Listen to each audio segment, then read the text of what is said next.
Welcome to Analyst Talk with Jason Elder. It's like coffee with an analyst, or it could be whiskey with an analyst reading a spreadsheet, linking crime events, identifying a series, and getting the latest scoop on association news and training. So please don't beat that analyst and join us as we define the law enforcement analysis profession one episode at a time. Thank you for joining me. I hope many aspects of your life are progressing. My name is Jason Elder, and today our guest has 15 years of law enforcement analysis experience. She spent most of her time with the Florida Department of Law Enforcement analyzing fraud. She holds a bachelor's degree in criminology from Florida State University. Here to talk about, among other things, analyzing public corruption. Please welcome Callie Rhoads. Callie, how are we doing? Good. Thanks for having me. I am looking forward to this. We've been talking about this for a while. For the listeners, Callie is my neighbor. And so we actually live, our houses are probably just 100 yards apart or so. And we have an interesting story of how we met. So we'll get to that at the end. But you had quite a career as an analyst with FDLE. Yeah, I did. And I loved it very much, but stuff had to change. Yeah, and we'll get into all that because I'm really looking forward to your story, your journey, and your contributions to the profession. So how did you discover the law enforcement analysis profession? Well, actually, when I started at Florida State University, I wasn't sure what I wanted to do. And I was really big into health and science. And obviously, growing up in Tallahassee, Florida, I also really liked crime, listening to stuff that had happened with Bundy and all the different things that had happened around here with University of Florida and then whatnot. And so when I started at FSU, I was a dietetics major and quickly learned I did not like the classes that much and was kind of lost and didn't know what I wanted to do. And I took a controversy class called the History of Serial Killers, and it was controversial because it was a history / criminology class. And so I think they only had it for 2 semesters before the school shut it down. But anyway, when I was in that class, I was like, oh my God, I love it. I loved everything about it. And I was like, okay, I definitely need to be doing something with criminology. So I got out of dietetics, went to criminology, still loved the science aspect, found out about doing forensics nursing. So I graduated from FSU with my criminology degree, and then I turned around and went to nursing school. So while I was in nursing school, I met with a coroner down in Broward County. And forensics nurse, by the way, is somebody who works with the coroner. And when the coroner is extremely busy, you are the one that gets called out and goes to the dead body, and you perform what all you need to do, the measurements, the temperature and whatnot. So, but when I talked to this coroner down in Broward County, he was like, oh my God, you'll be unstoppable, but you realize you have to move to a really big city.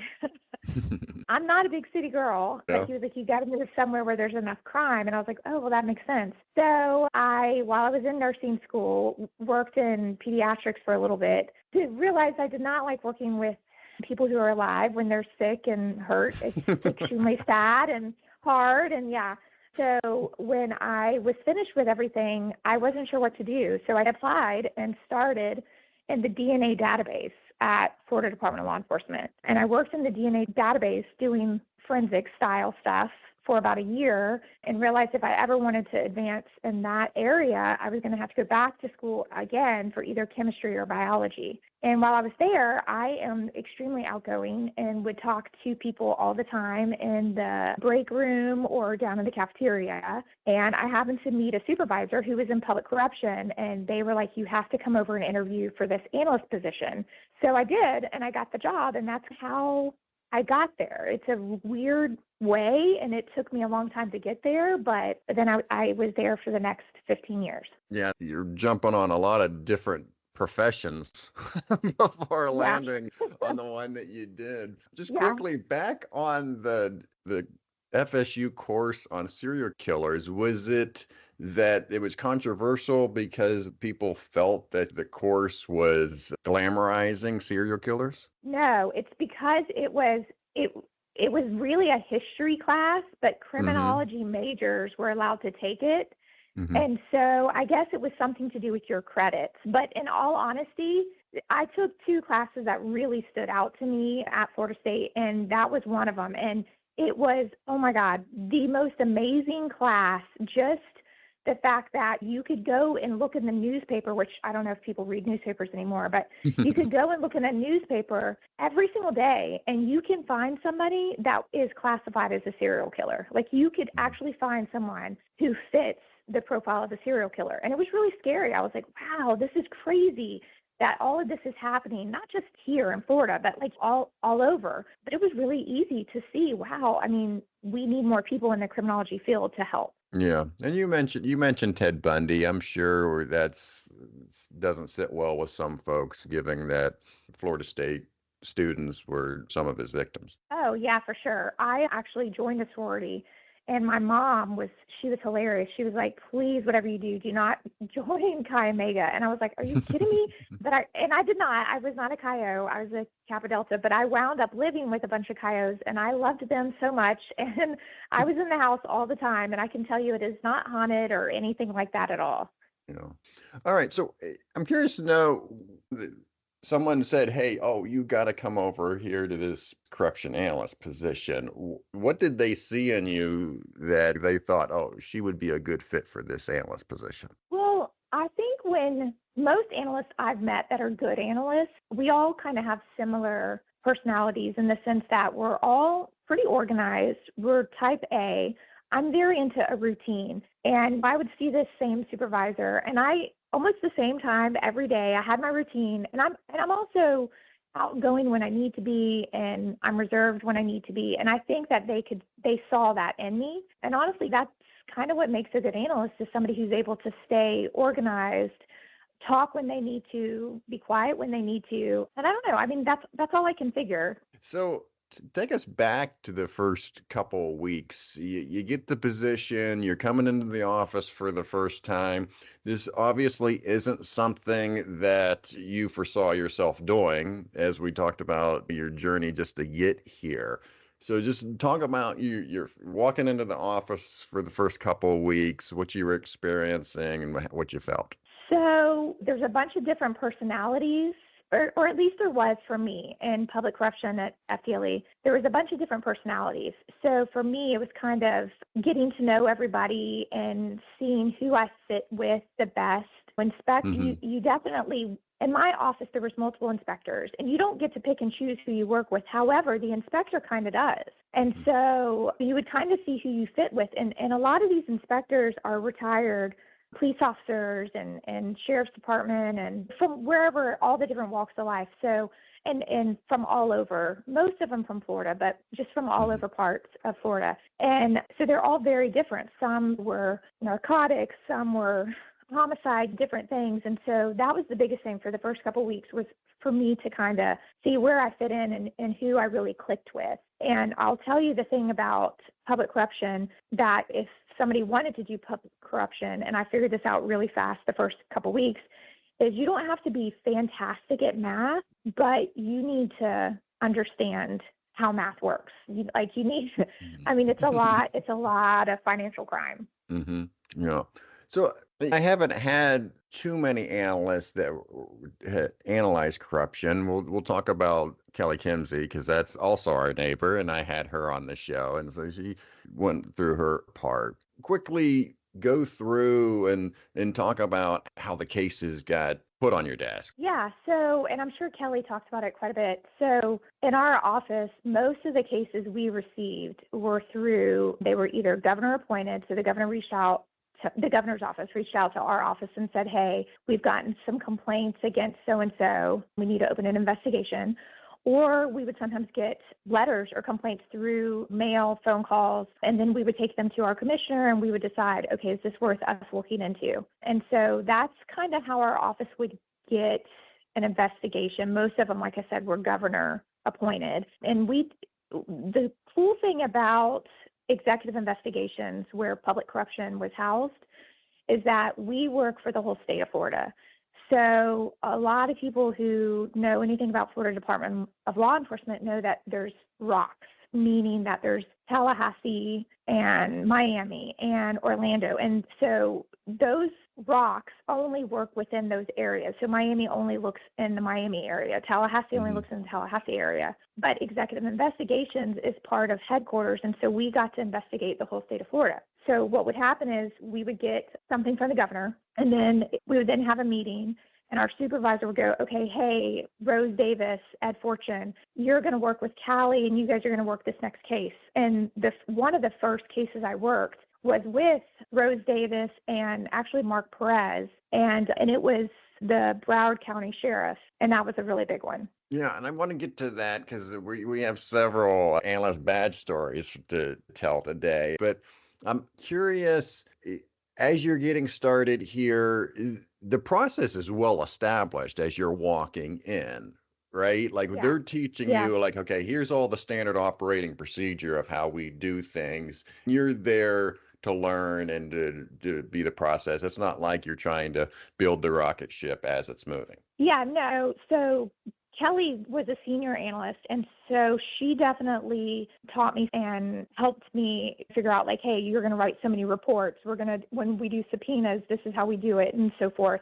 But I will say every analyst who comes into public corruption, and there's only been a few of us, well, at least while I was there, has their own way of doing things. And we're all a little bit different, which is fantastic. And so, yeah, so we're not recreating the wheel or having to do something like that, but we all did contribute something that made us all a little bit unique to the investigation. Yeah. What would you say is the difference between the role of the analyst and the role of the inspector? Because I think as we go through these cases, what's being asked of you, you get into a lot of investigator type tasks. Yeah, so I will say that we would get a lot of these guys, mainly men. There was definitely some women, Rose Davis, Michelle Pittman. But a lot of these inspectors would come in, and they would be coming from police departments and sheriff's department and so forth. And they weren't used to the type of analyst that we are. And so what I mean by that is we did a lot more from what they had said. I only worked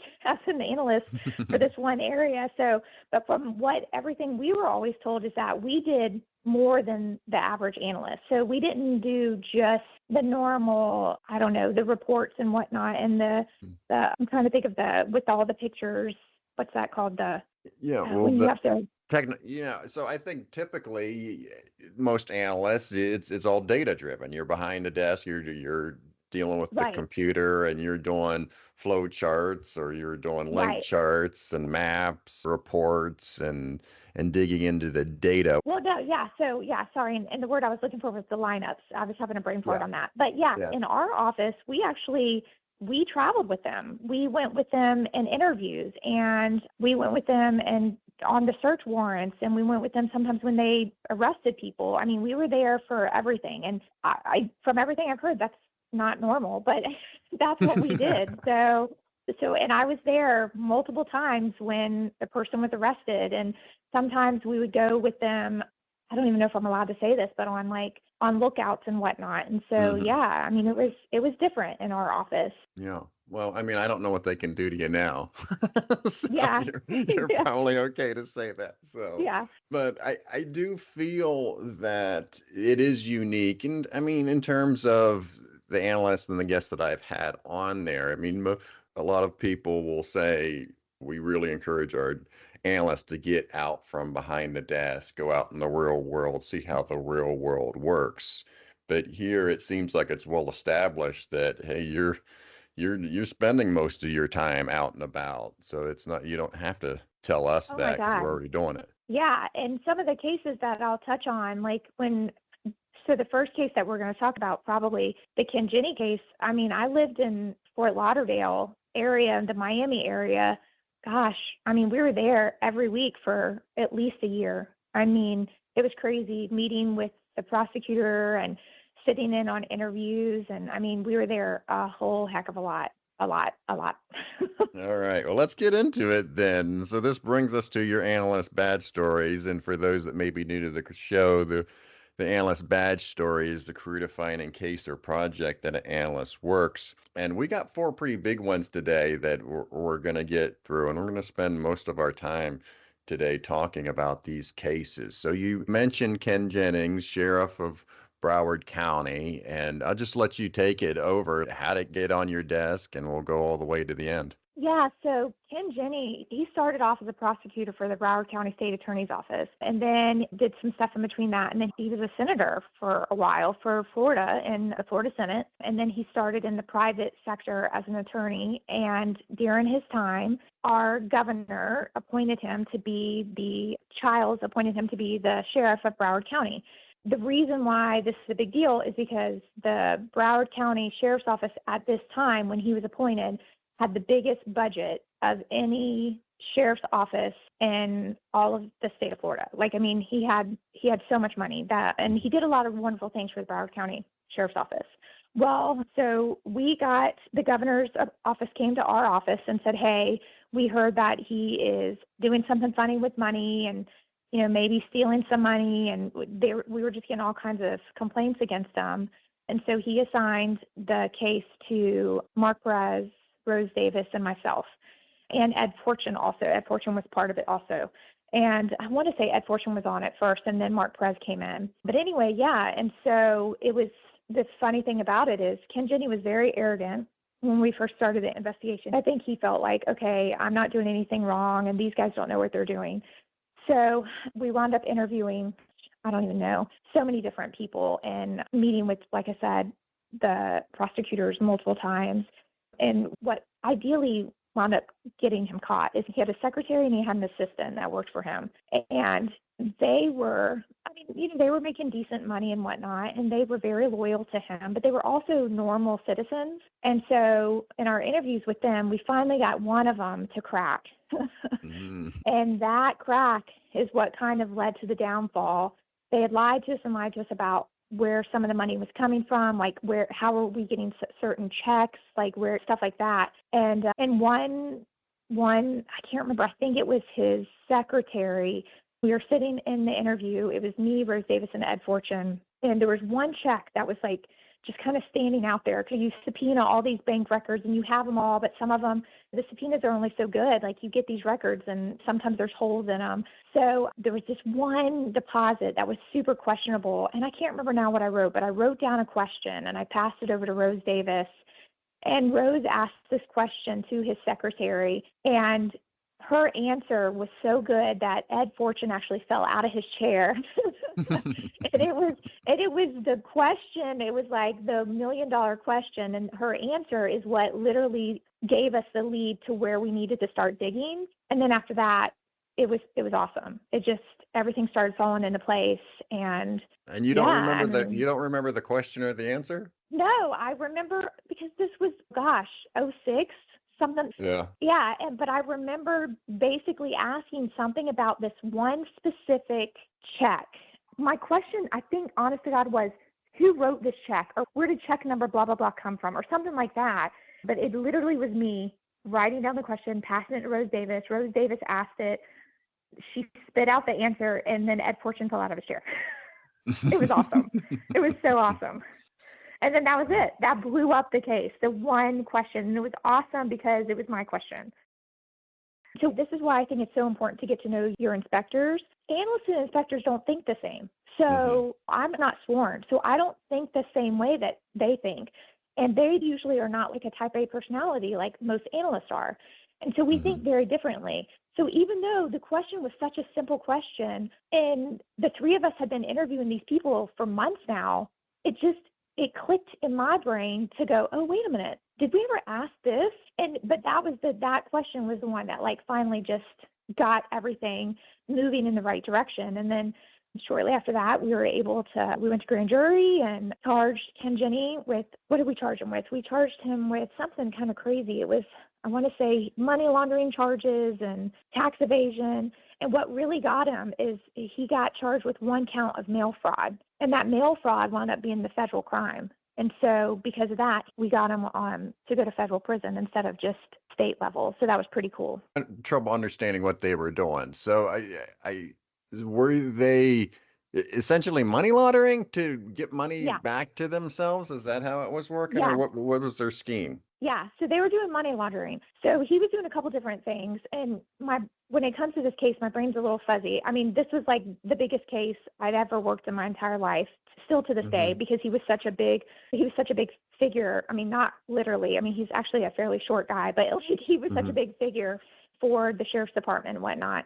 But yeah, so he was, and here's a good example of one of the things he was doing. So he would literally have his secretary cash in her sick leave and her annual leave, because a lot of agencies will allow you to do that at the end of the year. She would Hmm. cash that in, turn around and write him a check for all her leave, for all the money she had gotten for it, give him those checks, and then he would give her a pay raise or a bonus. The bonus money he would get from different donors who would give him money. I mean, it was really weird to see all of this. And there was a big wig that he was really tight friends with, and that was the guy, and I can't remember his name now, but that was the guy who had written this one specific check. And once we knew that, and it was like $100,000 check or something crazy, but that one check, and this guy is, like I said, he was the one that we realized that's what he was doing. It's just he was using his secretary and his assistant to cash in a lot of checks, and then they were turning around and writing him checks. Hmm. Really weird. It was really That weird. is And there was that does seem really weird. That doesn't seem like the juice would be worth the squeeze on that, but I'm assuming we're dealing with hundreds of thousands of dollars. oh yeah.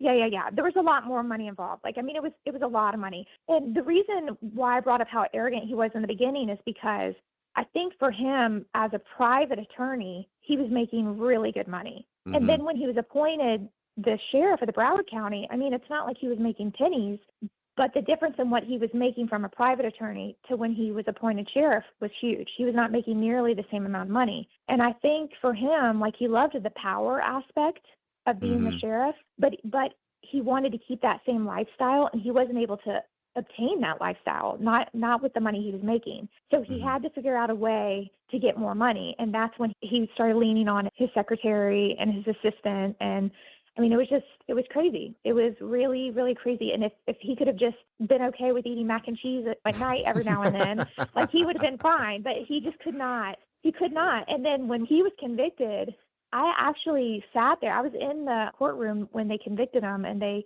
told him his sentence and whatnot. But my heart actually kind of felt bad for him, because from when we first started investigating him, he was like this very arrogant, like, oh, you can't touch me guy. And then Hmm. at the end, we had kids and a wife, and my heart actually kind of felt bad for him. And you could see it was almost like he realized, okay, I was wrong. I'm an idiot. What was I thinking? And Hmm. I don't ever usually feel bad for the bad guy, but I did. I kind of felt bad for him at that moment, only because I think he realized, yeah, that was really stupid.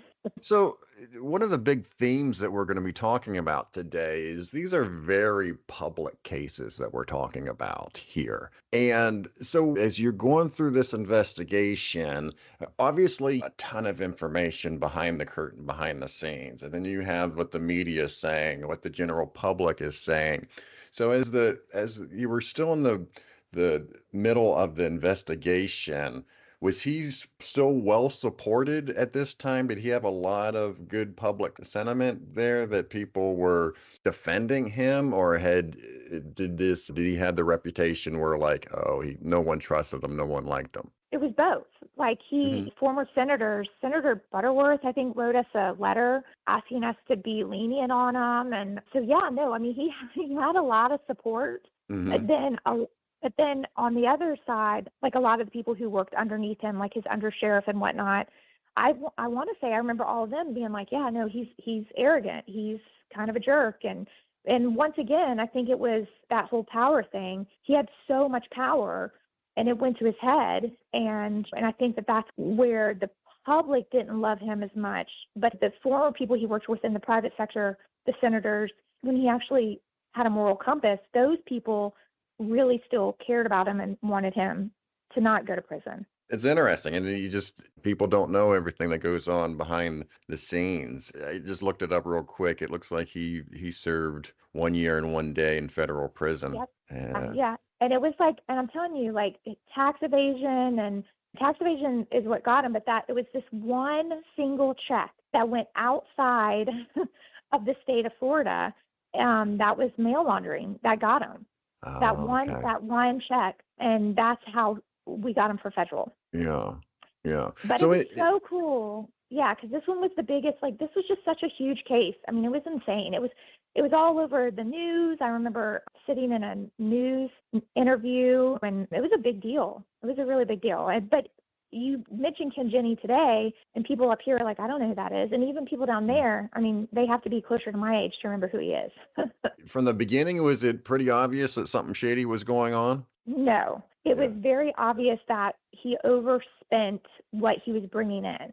So, and we always, you hear it in TV shows and in movies, but it is a fact. It is 100%. You follow the money. And in public corruption, that's what we did. And so he had multiple bank accounts. And so that's what we had to do. We had to subpoena his bank accounts. And we also had to subpoena his secretaries, and we had to subpoena his assistant, and we had to subpoena his wife. And you literally could see, and once again, I'm saying multiple accounts. Like, he didn't just have one account. And that was so what I would do is I would literally, and it was so tedious, but I would enter all of this into a spreadsheet. So it took me forever because this is before they would give it to you electronically. So I would enter all of this into a spreadsheet, and then I would combine the spreadsheets, and then that's kind of where you would start seeing a little bit of a pattern.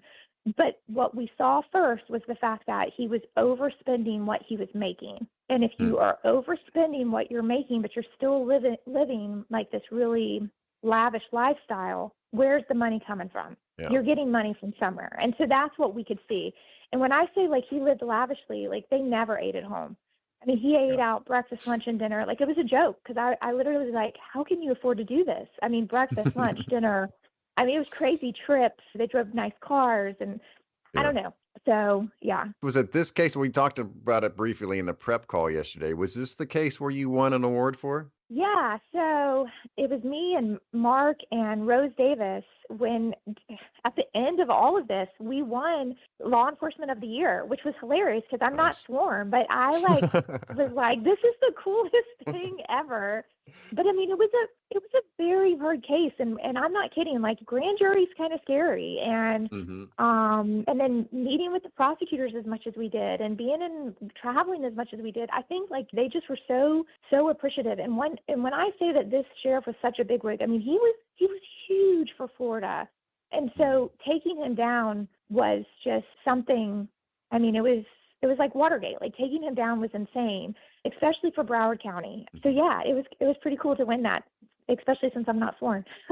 Yeah. Wow, no, that is impressive. So let's move on to the second case then, Mark Foley, the former U.S. Representative of Florida. Okay. So Mark Foley was a member of the United States House of Representatives for the state of Florida. And once again, the governor's office reached out to our office and said, hey, you guys need to investigate him. The allegations against him was that he was sending suggestive emails and instant messages to a lot of I think they're called pages that work up in D.C., and it was boys. So because of that, obviously in Florida, you can't mess around with anybody under the age of 18. And the fact that he was much, much older, it was frowned upon a great deal. So we got a complaint that we needed to investigate him. And so we did. And it was me and Travis Lawson and Mike O'Connell. And what was interesting about this case is that we had the page, and I don't want to mention his name, even though he's well over 18 now, but we had the page. He was willing to work with us. He gave us anything and everything that we needed. He gave us his phone records. He gave us his IM messages so we could read the messages going back and forth between him and Mr. Foley. And so that was great. But when we went to try to get information on Foley or from Foley, nobody would give us anything. So the Capitol said no, that his BlackBerry, which was a type of phone, which they don't make those anymore, I don't think, and his laptop were government property, so they wouldn't let us look at that. They wouldn't let us look at Mark Foley's calendar. They wouldn't. Oh, wow. I mean, so we literally couldn't get to anything that was from Mark Foley. So we only had, and obviously he refused to be interviewed by us. So we only had one side. We were only able to look at what the page provided us and some of the pages that he had reached out to. And then with that, what we found is some of the messages that he had sent that were, I would consider inappropriate as a parent. A lot of those were when they both were up in Washington, D.C. at the time. And in Washington, D.C., statutory rape is 16 and under, and the kid was 16. So if he had sent those messages and we could prove that they were done while he was down here in Florida, we could have possibly had something. But because all of that was done up in D.C. and the rules are different, we weren't able to touch him. And we didn't have a lot of evidence because they wouldn't give it to us. And it's funny, I don't think that they wanted Mark Foley anymore to be in the house because he kind of had a stain on, this guy doesn't look good. I mean, he's a gay man and he's hitting on male pages. Like, I'm sure that they were like, well, we need to get him out. But they didn't want it to make the House of Reps look bad either. So it's like, we'll get rid of him, but don't stain the House of Reps on your way out. So they just would not give us anything. So how did it all end? There was never any charges or anything, and he just went away? No. Yeah. So what's crazy is, so we had to, and the reason why I wanted to bring this case up, because one, I wanted to show that, like, even though we felt like there was something there, I mean, what are you going to do if nobody will give you or work with you? I mean, they just wouldn't work with us. But I had to write a report, a brief every single day to the governor's office, every single day, Monday, Tuesday, Wednesday, Thursday, Friday, to give them an update, even if there was not an update. So I would spend with my supervisor, we would sit down and for probably an hour every day, write a brief to the governor's office, because this was such a big deal, because this guy, he's such a bigwig, letting them know, hey, this is where we're at. We've subpoenaed this, but nobody's providing this, whatever. So I thought that was kind of a interesting thing. The governor wanted me to update him every single day. This was the only case I ever had where I had to go over and give them a brief every single day. At the end, he wound up not running again. I want to say his partner got really sick. And I'm not trying to be cliche, but I think he got AIDS, and he might have passed away. His partner was very nice, didn't want to really talk to us, but he did talk to us briefly, but the nicest guy. I think Foley, that was it. Like, after this, he stepped down without making a big deal, if I remember correctly. I find it interesting that on the Florida side, they investigated this. Do you know if the D.C. investigated this or the feds investigated this? Well, so that's the interesting thing. They weren't working with us. So we've worked with the FBI a lot, and they've always been really great. But this is one of the ones where, like, we weren't getting anything. And I don't think DC investigated him. I think it was just a Florida thing, if I remember correctly. And it was just a Florida thing. And like I said, they were not giving us anything. I mean, nothing, not even a calendar. Yeah, that is a little bit odd, I would think, because you would think that they would be willing. It looks like they were trying to protect him for whatever reason. Well, and I think, and that's why I said, I think the reason why they were trying to protect him is because they were trying to protect the integrity of the House of Representatives. I don't think necessarily they wanted to protect him. I think that they wanted him gone. I mean, but it was the whole fact, like, we don't want the House of Representatives to look bad because we have this grown man who's hitting on these young pages. So, and I mean, and who knows if it would have been a girl page, would it have been as bad? Maybe not. I mean, this was a few years ago, and people are still not comfortable with a lot of gay people. And give it 15 years ago, whatever. I mean, they were even more uncomfortable, which is so stupid. I don't get it, but whatever. Yeah, it seemed like this wasn't really a full investigation, so you don't really have.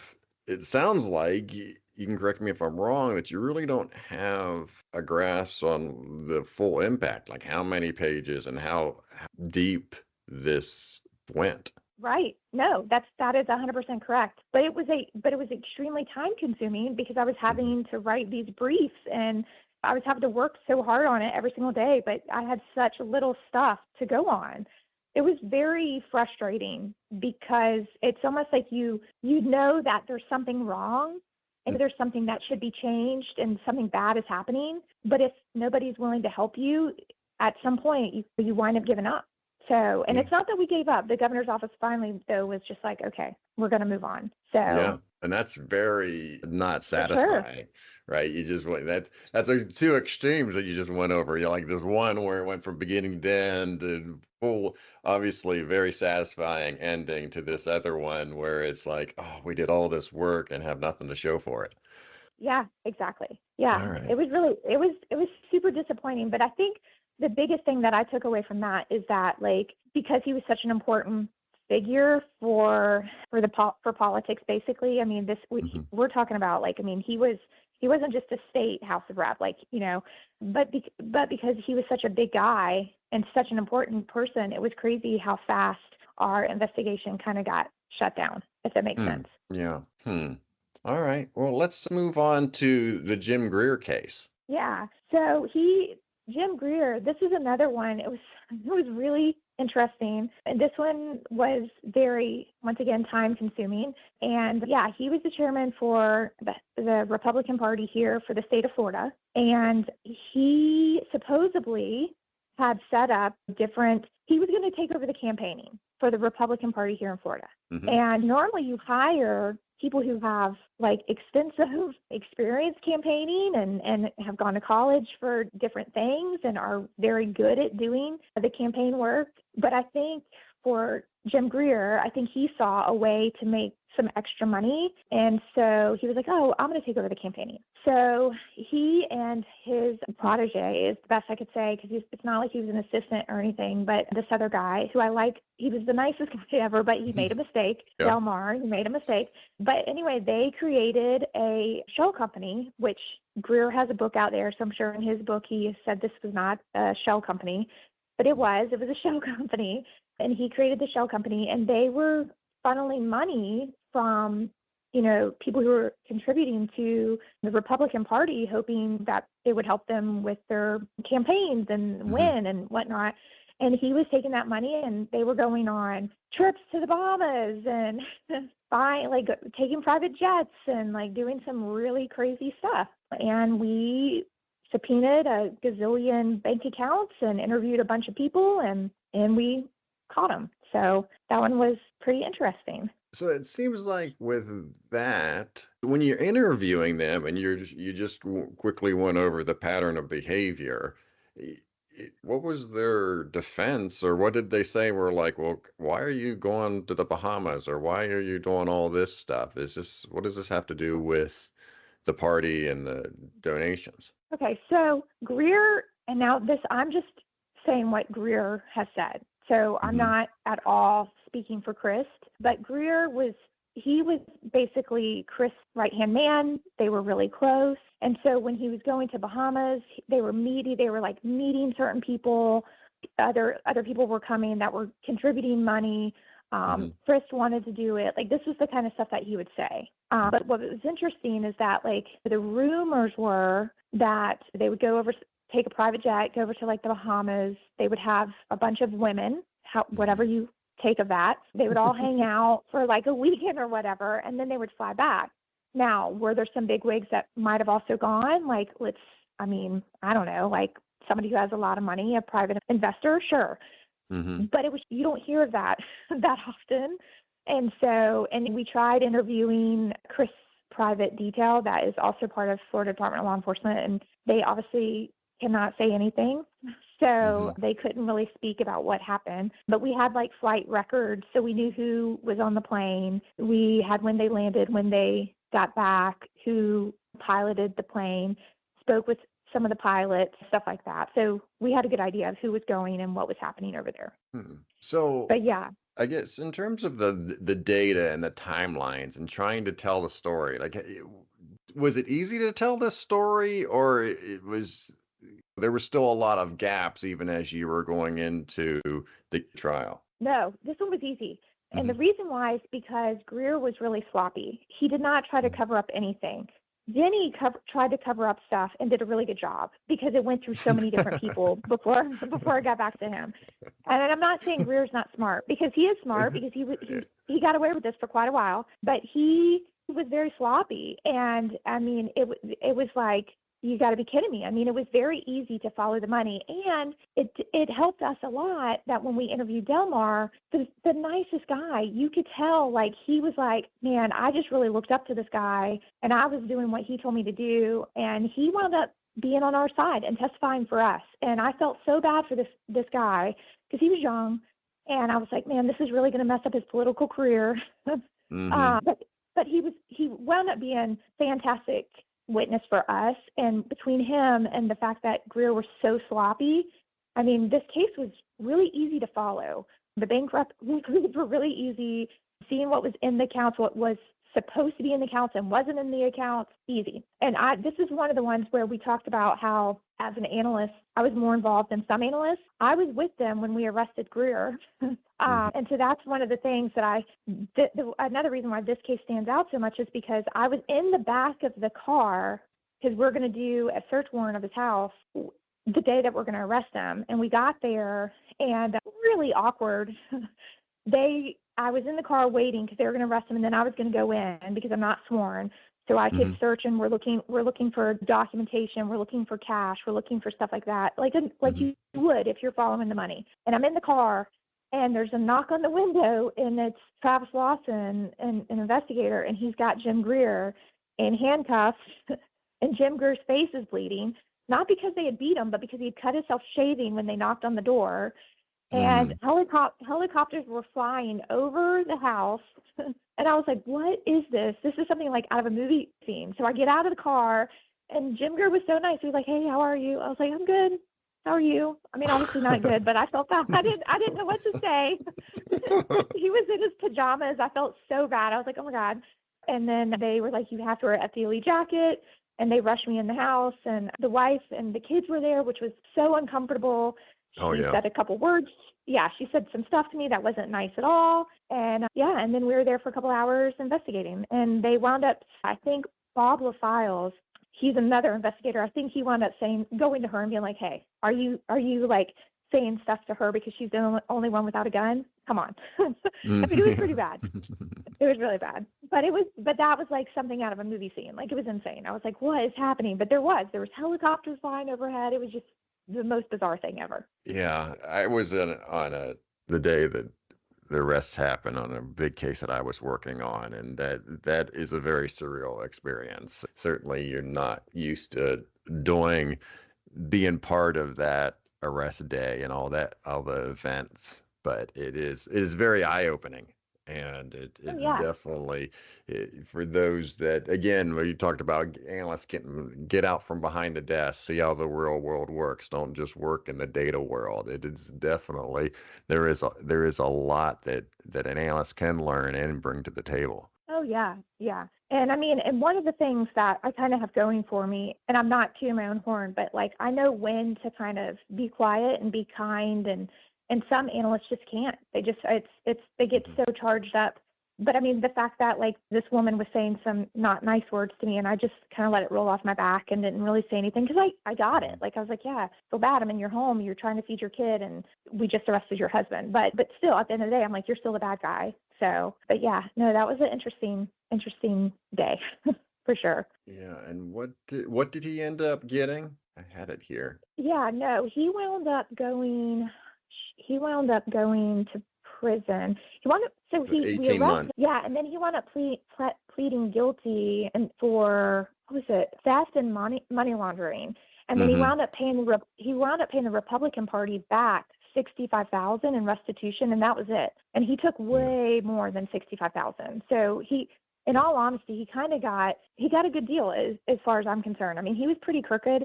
And now he's doing really well. Like, I mean, he's a millionaire and is doing fantastic. And like I said, and I always say, I'm like, there's a difference in book smart and common sense and whatever. He's got street smart. He's very street smart. Yeah. Yeah. Well, he probably learned to cover his tracks now. Yeah. I mean, but I'm telling you, he makes a lot more money than we do, Jason. A lot more money. So. Oh man, I'm trying to put myself in your shoes at this moment. Again, you're a civilian analyst.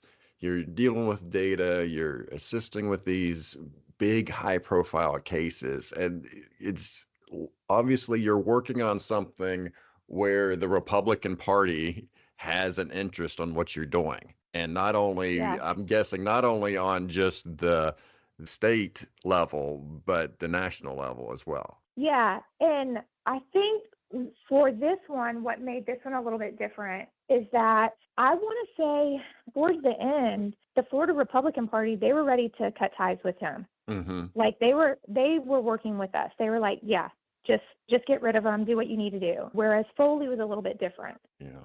Well, I mean, probably. I mean, if the evidence is there, I was like, wow, we can't get around this evidence. Like, it's pretty, Yeah.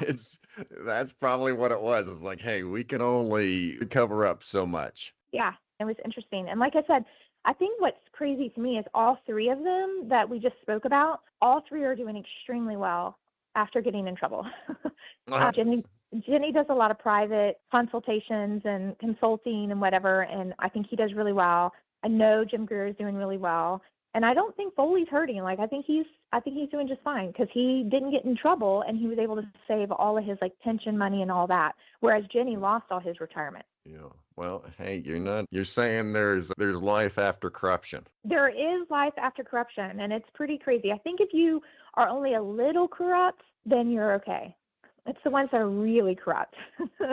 Oh man. So all right. Well, that does kind of help us to the fourth and final case, and this is certainly just getting at a different level here. I mean, to this point, we're talking about corruption, and we're not talking about violence. We're talking about money and lives being impacted financially. So, but this last case is obviously way more serious, a way bigger impact on people's lives. So this is the Dozier School for the Boys case that obviously just me saying that for some people is going to create a very visceral reaction. But I guess, again, let's just start from the beginning and tell the story. Yeah, so I don't talk about this case all the time because people are a lot of people get really upset about this case. But so our office, once again, the governor came to us and said, hey, we've got some stuff that's come in and we need you to look at this school, this Dozier School for Boys.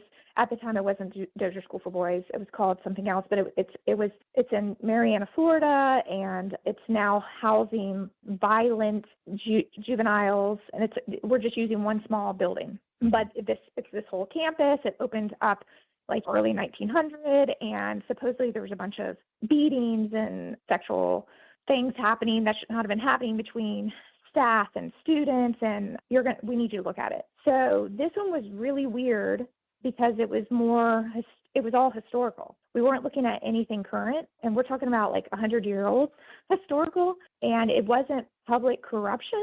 I mean, this was something completely different. There was I wasn't going to subpoena any bank records, anything like that. Instead, I was going to spend a lot of time in the library, and I spent a lot of time in the state library, and then also in the Marianna records room in Jackson County. And yeah, this one was a case that went on, I want to say maybe we started looking into it in 2008, and I was still looking into this case off and on whenever the director would come and ask us to do something else till the day I left.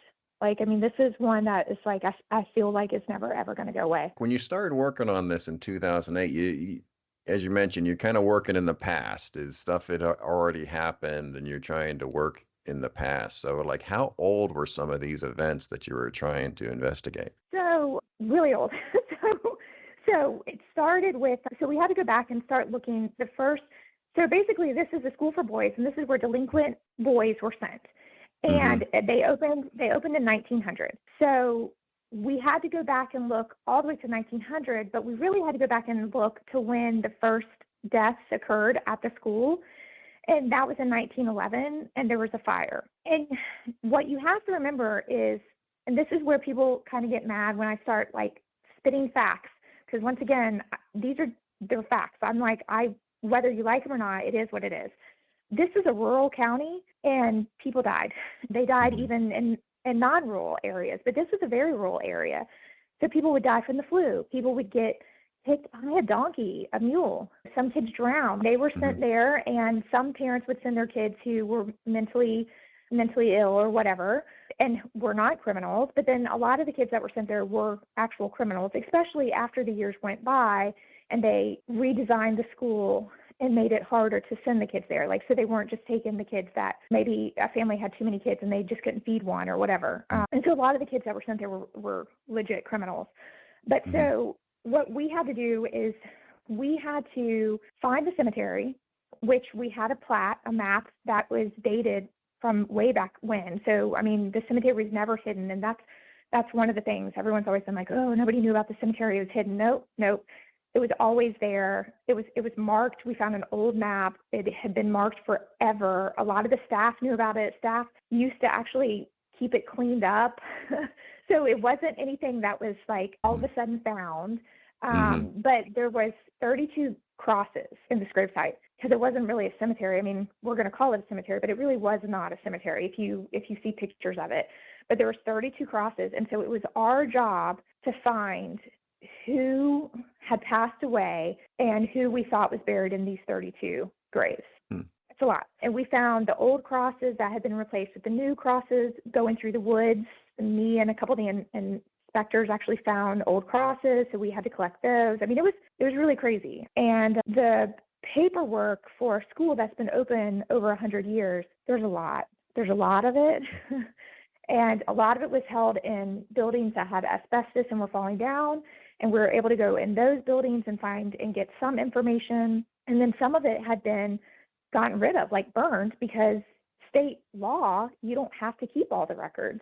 After so many years, you're allowed to burn and get rid of some of the records. But that was a big controversy. Everybody's like, oh, they're trying to hide something. And I'm like, no, it's actually, it's a state law. Like after so many years, I mean, what are you going to do with all these paper records? You have to get rid of them. So, but this one was a big deal because there was a lot of people that started coming out of the woodwork wanting money, saying that they had been beaten and that they had been sexually molested. And so what wound up being what we thought would be a fairly simple figuring out who was in these 32 graves wound up being even more complicated, because then we've gathered these people now saying, hey, I want some money. I want to be compensated for what happened to me. So then we're having to go down their history and have to figure out when were they there? Were they there at all? When they were there, were they beaten by this one guy that they said that beat them? Was he there at the same time? So it was a lot. It was a whole heck of a lot. Yeah. And, yeah, let's keep those separate for the time being. So the 32, sure. And as you're trying to again figure out the records and documentation for the 32 graves, what did you find when going down that path? Okay, so once again, we're a fact-finding agency, so no matter how we feel about this case and certain things, like we don't put that in this case. And so that's huge. So when we started looking up the different deaths, you had the fire that was in 1911. Then you had like a flu pandemic that happened shortly after that. And through the years, like I said, kids passed away. And it's a rural county. It's going to happen. So we were able to find, and thank God, I mean, these libraries and kids today who don't go and use the library are just crazy. These libraries still have a lot of old articles from like 1911 and going through, and then you could find old record books where, because this was a state school, they would have to type up and create these books at the end of the year, and they would have to give them to the state, and then the state would publish them. So we would go back and find these old books, and in these old books they would talk about like, oh yeah, we lost a white boy on such and such date. He was kicked by a mule, blah, blah, blah. And it would move on. So you might not know the name, but you were like, oh, okay, well, here's another kid that died. And so I started keeping a spreadsheet. And in my spreadsheet, I have literally confirmed deaths, not unknown burial, confirmed deaths buried in the cemetery, and then confirmed deaths, unknown burial, because it's very expensive to move a body.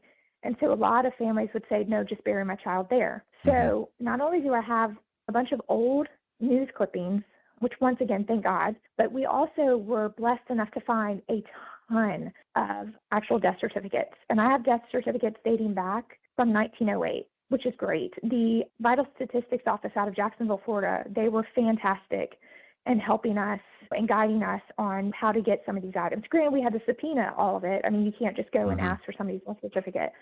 But we were able to prove and pretty much what we feel name, and once again, we're trying to be factual, name the 32 that are in the graves. And so for us, there was no question when we finished, well, what we thought was finished, this investigation, we felt like we accomplished what was asked for us to do, which was identify the cemetery, identify that it was, or to note that they never tried to hide it, and then also identify what we think, which bodies are in the graves. So we did all that. Out of all the deaths, there's only one. There was one, and I had this spreadsheet pulled up. I don't know if I still do. It was a kid who he had run away from campus, and his family actually found him, and he had been shot, and he was in his bed. And he lived in a town right outside of Marianna. And out of all the deaths, that was the only one that we were like, that's a little shady. Like, I mean, they found his body. I mean, they had his body, but the fact that he was shot and he was in his bed, but he was in the bed with the sheet pulled up, like, he didn't commit suicide. So that was the only one that we were like, that's really interesting. And granted, so you don't think you don't think it was suicide? No. Yeah. But we don't know. Like, could it have been like one of the siblings saw him, accidentally shot him because he snuck up in the middle of the night because he'd run away? Or, I mean, who knows? I'm telling you, these rural counties, the way that they worked back then was really weird. And I would go back and find these state statutes. And see, that's another thing. These state statutes, you were allowed to spank, you were allowed to do all this stuff. And I would like put all that out there because I was like, hey, I just want you to know some of the things that we think are so atrocious today was allowed back then. And there's state statutes saying, hey, you can do this. Even though we would not do it today, it was allowed back then. And so that's the other thing a lot of people have to remove themselves from present day and think like what it was like in 1950. Yeah, corporate punishment going on at the school. So as you mentioned, like what you were asked to do, the task at hand, you're asked about these 32 graves and to go through and be able to tell the story of and review the documentation around the 32. You were able to accomplish that. And besides one, there didn't seem to be any wrongdoing going on. No, I mean, like I just pulled up my spreadsheet that I have just from my old records. And yeah, like I've died by drowning. I have accidentally ran over by a mule. We found that in one of the school newspapers because they used to publish their own newspaper. Died after illness of pneumonia at 12:30 a.m. And that was in the Yellow Jacket school newspaper. Influenza epidemic, died after illness with lung trouble. And then I would get the death certificate, and then the death certificate would say pulmonary tuberculosis. We did our job. And what stinks is that people weren't satisfied with it. Like a lot of, especially the guys who were trying to like wanted some compensation from the state. A lot of people were unhappy with that. And it really stinks because today this story in this case has spun off and to like a gazillion books and movies and TV shows. And what makes me mad, and I can't watch any of it because none of it's factual. Like nobody published like the real stuff. Like there was somebody who came and supposedly identified a whole bunch of bodies that we didn't know about. And I'm like, that's not true. And I mean, this is one of those cases that I still get so mad about only because nobody ever really came and asked and interviewed any of the analysts, interviewed any of the inspectors. And so the facts that are like published right now that are out there for all the public to read, a lot of those are not facts. And so this case bothers me probably more than any of the cases I ever worked because the truth isn't even out there. So in terms of now, kind of the other side of the coin, in terms of those that are spent time at the school and now are telling their story, was that investigated by you or your office? Yeah.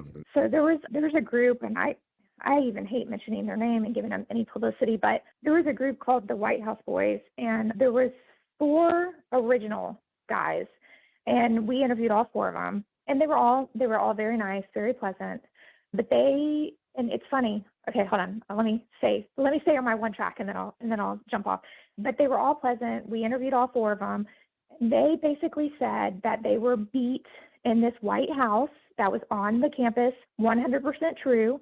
It was definitely where you went when you got your spankings, 100% true. And they said that they were beat uncontrollably and they should be compensated. After this investigation had gone for a little while, for a few months or whatnot, then it came out, oh, well, hold on, we forgot to mention we were also sexually abused. So it wound up just being like nonstop. The thing about the White House at one point stored ice cream, which is insane to me. But yes, it was a place where the kids, when they were getting punished, they would go and get spanked. Once again, most of the kids sent to this school from the 1940s on were sent because they were bad kids or juveniles. They weren't, or like what we would consider stealing cars and stuff like that. And before that, yeah, a lot of kids were sent that should not have been there. But the thing is, yeah, you have to punish the kids somehow. And today, I mean, I would take my kid, put him in a chair and sit him in the middle of the living room and be like, you're not allowed to get up for like an hour. But back then, you were allowed to do corporal punishment. But we went with forensics and tested all the walls. There's no blood. I mean, granted, do we believe these people? For sure. But as far as like people being murdered in the White House, who knows? I mean, we weren't alive then. We don't have anything to prove it. We did test the walls. There's no blood, but it could have happened.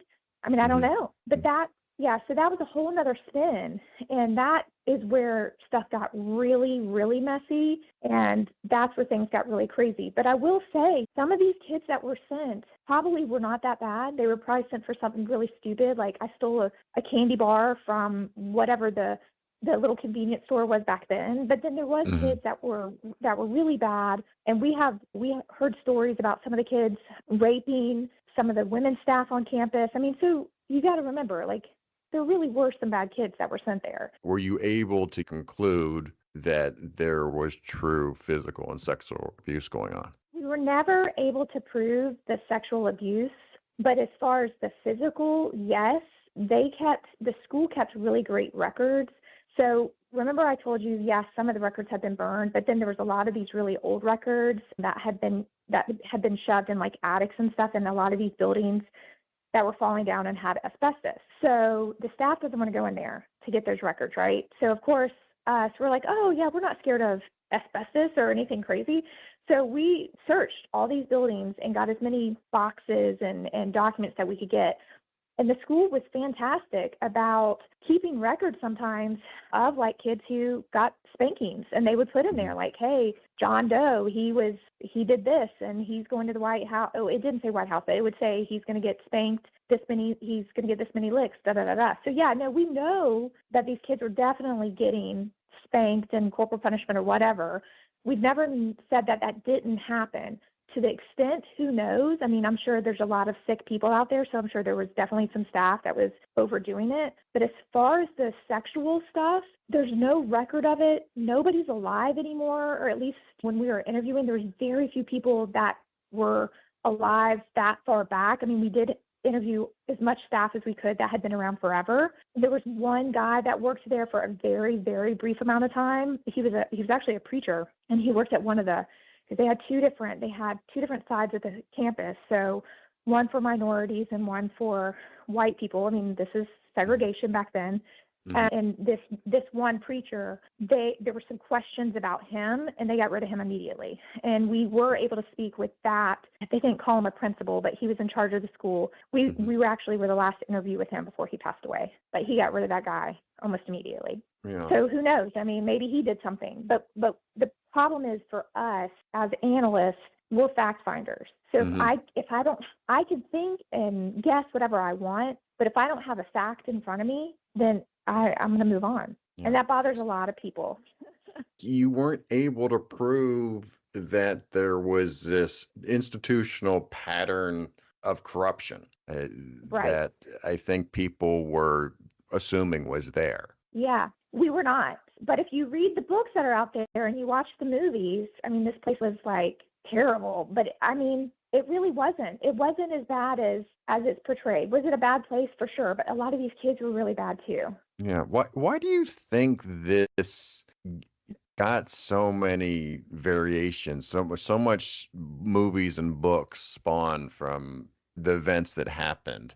at the school? I mean, I don't know. I could say a lot of stuff, but I got to be careful what I say. People get really sympathetic, and we had a bunch of older guys coming forward, and they were really good in front of the camera. Like, a lot of them would cry. We had two of the original White House boys. One was a very, very well-known author and was really good at writing. Then we had another one that was also an author. There was one of the original White House boys. He had a lot of money to help get this going in the beginning. And he actually, what I was going to say about him earlier that I think is interesting is before this investigation started, he actually gave a scholarship every year to one of the kids at Dozier School for Boys and would go and present it every year.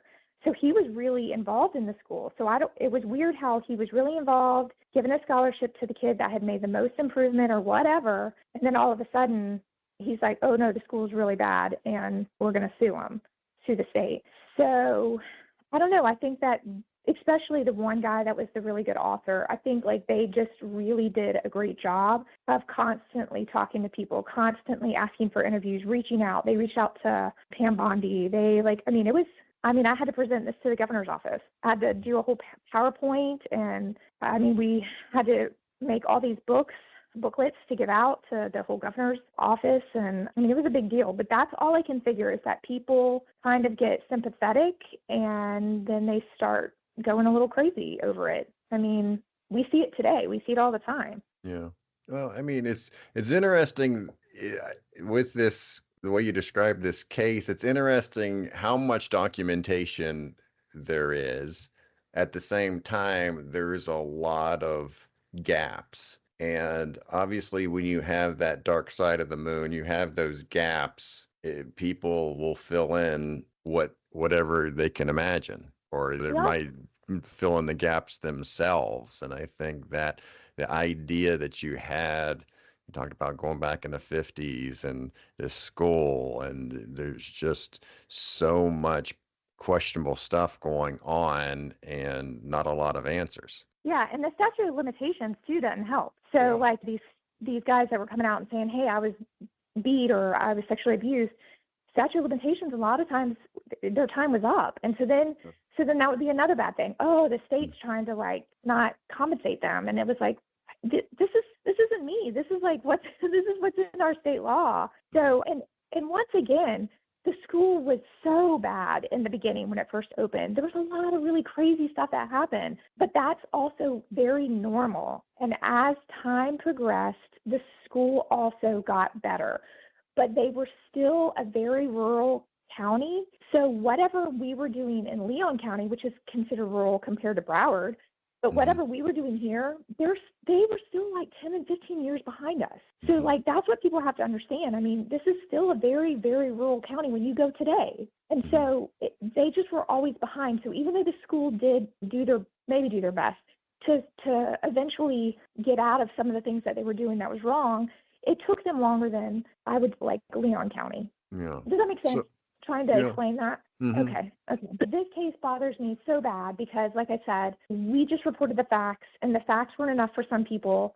And so the stuff that's reported, like I'll read an article and I'm like, are you kidding me? So-and-so discovered this many graves. I'm like, when was this? Because I was there. I was there when they were there. So I get really upset. And then there was an author. I used to read his books, and I loved his books. And then he dedicated his book to these people. And I was like, are you kidding me? So I don't read that author anymore because it just made me so mad. I was like, well, you're done. You're not getting my money anymore. So, yeah. What came out of this case? Because the school closed, right?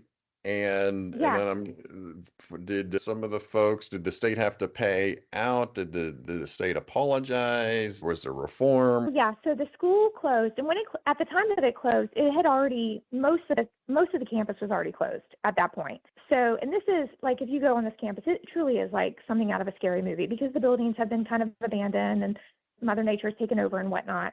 So they closed the school the last little bit that was there, and that was for juvenile delinquents that are, pretty bad. And then it went back and forth on what are they going to do with the land, because it's beautiful land. It's gorgeous land. And so they talked about they're going to give it to the county, make it into a park, like do all these different things, which I'm like, why are you going to make it into a park if you said all these terrible things happen? Like, I wouldn't want to take my kid there. So the the last that I read, and I don't keep up on it as much because I am so like disgusted with like what all's out in the news. But the last I read was that with the last storm that came through and really messed up Mariana, this just recently happened, that it really messed up the sheriff's department there. And so I think from what I read, the sheriff's department they now have the buildings. They are allowed to use the campus and the buildings that are good, like not the asbestos like falling down buildings.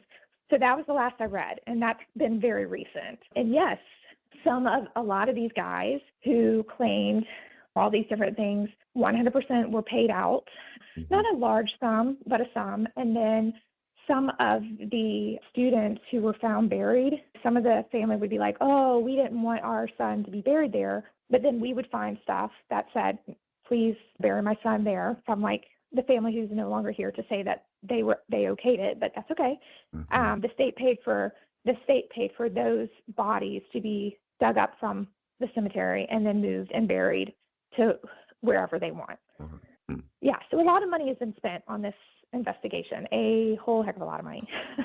Yeah, and once again, we got 4 here, and it seems like, you got 2 where there's a complete story, complete investigation from beginning to end, and you have 2 in there that are just, man, it just doesn't have the ending that you wish you had. Yeah, and that's why I wanted to talk about them, because all 4 of these were pretty like high-profile cases. And it's crazy to look at how one was pretty like straightforward, ran the way that an investigation should run, the way that we all want to run an investigation from the beginning to the end. The second one nobody was helping us. I mean, it was like roadblock after roadblock after roadblock. And then the third one, that one ended fine, but it was weird how it ended, and it was sloppy, but we got it done. And then this one should be ended, but it's not, because it never will be, because people they didn't like the facts. The facts aren't fun.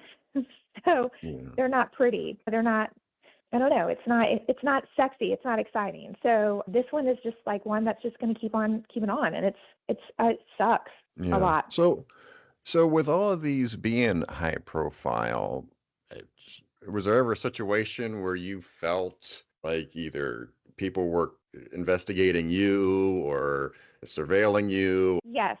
So we get a lot of death threats, and one of the reasons why I wound up leaving FDLE, is that my name, my husband's name, and my oldest daughter's name showed up on a death threat list, and it had my address, it had my personal phone number, and it had my daughter's name. Like she was not even, she might have been 14 or 15. I don't remember now, but I was like, are you kidding me?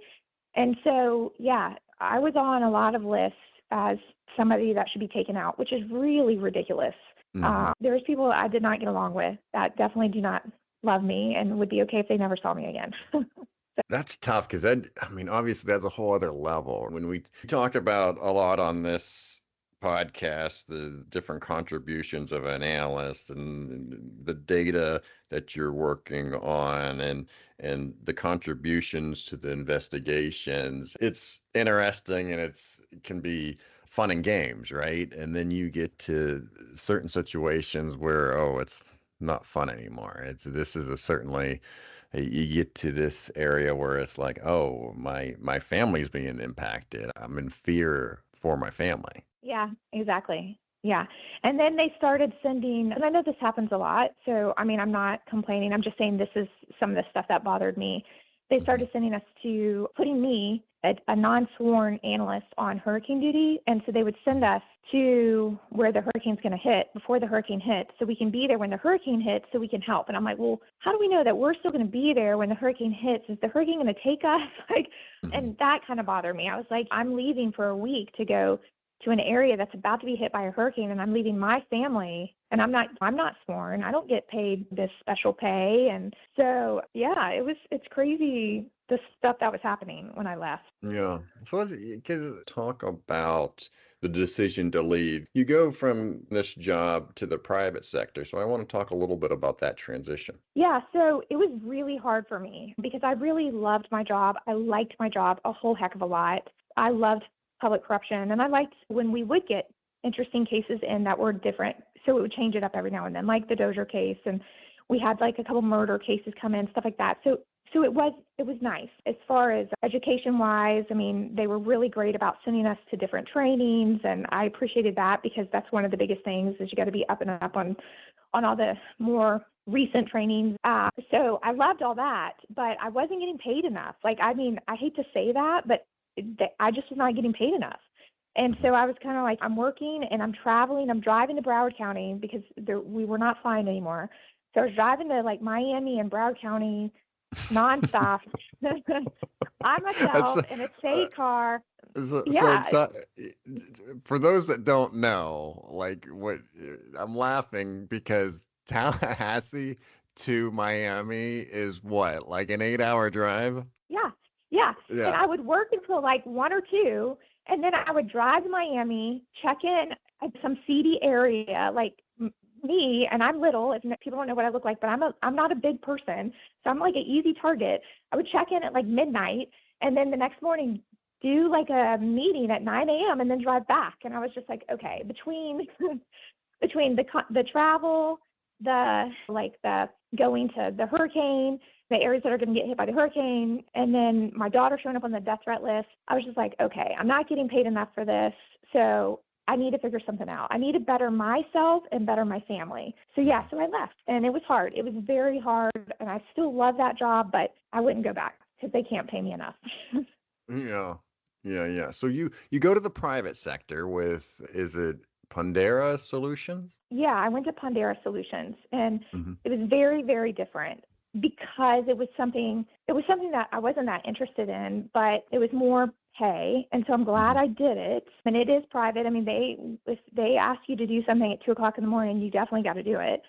But it was more Medicaid fraud and looking at doctors who were over prescribing opioids and all the issues going on with the opioids. And then, it was very different. Different in terms of, obviously, if it's Medicare fraud that you mentioned, but I guess in terms of the office environment, was it more cutthroat? How did it differ from the state office that you just came from? So I was used to working with inspectors, and inspectors are usually, they were cops first. So, I mean, cops, you kind of know what you're getting with cops. I mean, not trying to stereotype cops, but they are who they are. And this was different. I did not work with anybody who was sworn or I think there was one gentleman who had been a cop, and that's it. And so it was very, I don't even know. It was just a very different atmosphere. Yeah. All right. Well, you leave there and now you're a realtor. And so I always like to talk about what people do after they leave law enforcement analysis. And so you're doing quite well as a realtor. Congratulations. But I'm just curious, some of the things that you learned during your analyst career, how have they helped you in your realtor gig? Well, I think to be a realtor, one of the most important things is to be extremely organized. I mean, there's a lot going on, and you have to be organized, not just for yourself, but for your client. And so when you're an analyst, you have to be organized. If you're not organized, you're not going to make a good analyst. And if you're not somewhat type A, and you don't have to be 100% type A, but you got to have a little bit of that type A personality so that you make sure that things are done on time and whatnot. And I think that's one of the biggest things with realtors is keeping up with, because there's so many timelines. There's so many things that you have to meet on time, and so many things have to be, they're really strict about like T's being crossed, I's being dotted. It's a lot. And it's funny. So I'm a spreadsheet person. I'm a spreadsheet junkie. I use Excel, and I still use Excel to keep up with all my clients and what's happening. And I created this spreadsheet, and I've shared it with so many agents. And I'm like, use this as a tool to help you. But some of them are so disorganized. They're like, I still haven't used that spreadsheet. And I'm like, well, if you use the spreadsheet, you wouldn't be missing deadlines. So that has helped me.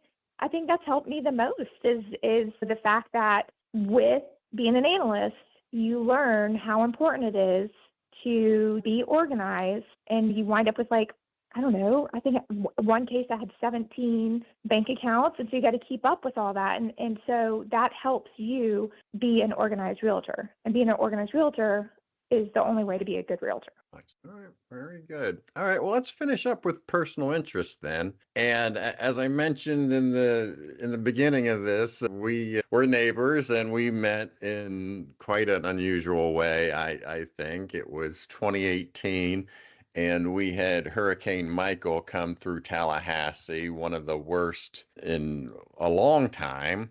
But we met because your property's to the back of mine, and some of my trees fell and crushed your fence, and you were way more unfortunate than I was. I just had a couple of trees down on the property, but your property sustained way more damage than mine. Yes, we had a tree come in our house, and we lost most of our garage. We lost both cars, even though they were not parked together. So, wow, how lucky were we? And we lost, I think, 11 trees. It was insane. And we live in a cul-de-sac, and our cul-de-sac was completely blocked. You could not get out. And it was funny. This is the first hurricane that I can remember that was during the day. So we got to watch all of it happen, which is really scary. We should have left, but who knew? I mean, and the best thing that happened to us from that hurricane is we met you and your wife and other neighbors we had never met, because after the storm was gone, people just showed up with chainsaws, and they're like, "We're going to cut you guys out." So it was fantastic. And so, yeah, we wound up making great friends from it, but it sucked a lot. Yeah. Not going to lie. No, and even so, I don't like when people are blocked off, right? I feel that people should have a pathway to get out in various aspects of your life. And so anytime I see a tree fall and it's clear across the road, blocking the road, I try to go down there and get a path through so people can get in and out. And that was we didn't have a car. Yeah, we didn't have a car to go anywhere. But yeah, I mean, it would have been nice. Yeah. People have to understand that Tallahassee touts the number of trees that it has. It's the treeiest city, I guess, is a word that I've heard. And so there's trees everywhere, and there's power lines above ground, and we were without power for almost a week, and even worse, that we didn't have cell phone coverage for like 2 days. So that was really unnerving. It was like, I couldn't even contact family and friends to let them know that we were okay. That was really the most unnerving about that storm, is not having cell coverage. Yeah, it was pretty bad. And my daughter was upset because she couldn't get her driver's license. And I was like, okay.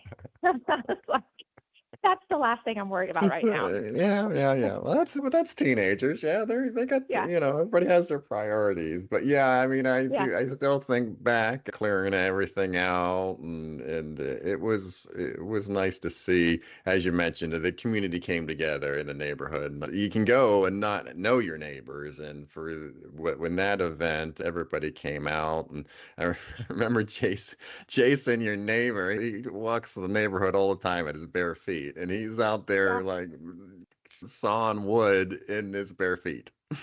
Yeah. Oh, yeah. No, it's crazy. I mean, but you know what? We had never met him. So we're like, oh, thank you so much. Please watch out for your toes. So, yeah. But yeah, it was a bad thing, but out of it came something good. Yeah. Very good. All right, Callie, this has been fun. I am glad we finally took the time to do this. Congratulations to you and all you were able to accomplish. The stories were great today. Really appreciate your perspective and contributions to the profession. Well, sorry I was all over the place. I should have refreshed my mind on some of the stuff before I got on here. Oh, no, it's all good. All right. So our last segment of the show is Words to the World, and this is where you can promote any idea that you wish. What are your words to the world? So right now, everything is a little scary. And I know it's going to sound crazy when I say this, because this is probably very cliche, but I just want people to be nice. Just remember, like, when you're in Publix and the old lady in front of you is blocking the path and you can't get to the rice because she's reading all the packets of the rice. Maybe she needs some help. Maybe just ask, hey, can I help you? Don't get aggravated. Just, if you need to go around her, go around her. Leave the aisle, go to the next aisle. Just be nice. in this world right now, that's what we need. Very good. Well, I leave every guest with you giving me just enough to talk bad about you later. Yep. But I do appreciate you being on the show, Callie. Thank you so much, and you be safe. All right. Thank you. Thank you for making it to the end of another episode of Analyst Talk with Jason Elder. You can show your support by sharing this and other episodes found on our website at www.leapodcasts.com. If you have a topic you would like us to cover or have a suggestion for our next guest, please send us an email at leapodcasts@gmail.com. Till next time, analysts, keep talking.